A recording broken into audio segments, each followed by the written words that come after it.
جی السلام علیکم ورحمت الله وبرکاته. د وادي نمار نبات رالو منګه وادي حنیفه ته.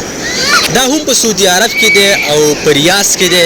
ډېر ښکلی ځای دی، خلک راځي، فیملیز راځي او د دې څخه انجوایمنټ کوي. دغه شانې که مصریان دي، که سعودیان دي، که زمونږ پاکستاني رونه دي، که زمونږ مسافر رونه دي، ټول راځي او ماشاءالله ډېر ښکلی ځای دی.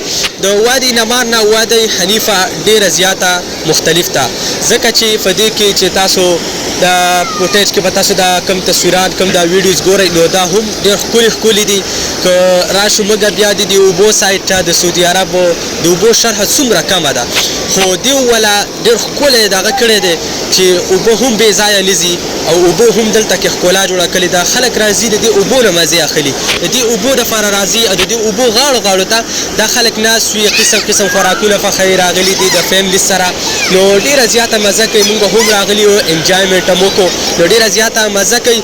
نو ژوند تیر کوي، ژوند ښه تیر کوي او الله دې وکړي چې زمونږ پاکستان کې هم دغه شانې ځایونه جوړ شي د چکر، او الله دې وکړي چې هلته کې جنګونه نه کېږي، لانجې نه کېږي. ځکه که سوچ وکړي نو زمونږ په خیبر پښتونخوا کې که اوس چېرته د سیل سیالۍ ځایونه شي نو په هغه کې ډېر زیات جنګونه کېږي.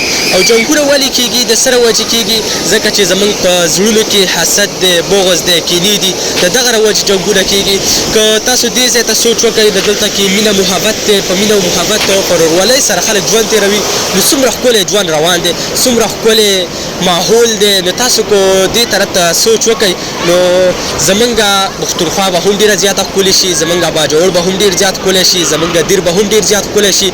او انشاءالله زما دا امید دی چې په باجوړ کې هم ډېر ښکلي ځایونه دي، نور به هم ښکلي ځایونه جوړېږي او دغه شانې به راځو او موږ به هم د باجوړ چې کومه ښکلا ده، د خیبر پښتونخوا چې کومه ښکلا ده، د پاکستان چې کومه ښکلا ده، دا به موږ ټولې دنیا ته ښایو او په دې باندې شکر وباسو چې زمونږ د باجوړ چې کوم دی، زمونږ د پاکستان چې کوم دی، نو دغه نیچرل بیوټي ده او نیچرل بیوټي ده. الله پاک ولې قدرتي ښکلا ورکړې ده، څومره ښکلې ښکلا ده چې الله پاک هغه له ورکړې ده او نوره دې هم الله دغه شانې ښکلي کړي. خو که موږ راشو په صفتونو باندې ونه مړېږو، که موږ راشو اوس د سعودي عربو د دې دغه ته، نو یو طرف ته خو نیچرل ښکلا ده او بل طرف ته فصل نوره هم ښکلی کړی دی.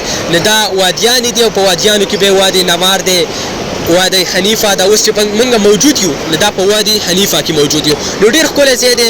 کوم مسافر پاکستاني ورونه چې دي کوم دي که نه هغوی ویزټ نه وي کړی نو تاسو راشئ وادي حنیفه ته، دلته ویزټ وکئ، د دې څخه نه انجوایمنټ وکئ. دا وادي حنیفه وه چې دې باره کې مې درته خبرې اترې وکړلې. امید ده چې ستاسو به دا ویډیو خوښه شوي. که ویډیو مو خوښه شوي نو مخکې ورسره شیر کړئ او که زما په خبرو کې څه غلطي شوي نو بښنه غواړم، ځکه چې انسان ډېر زیات کمزوری دی، خامخا غلطیانې ورته کېږي.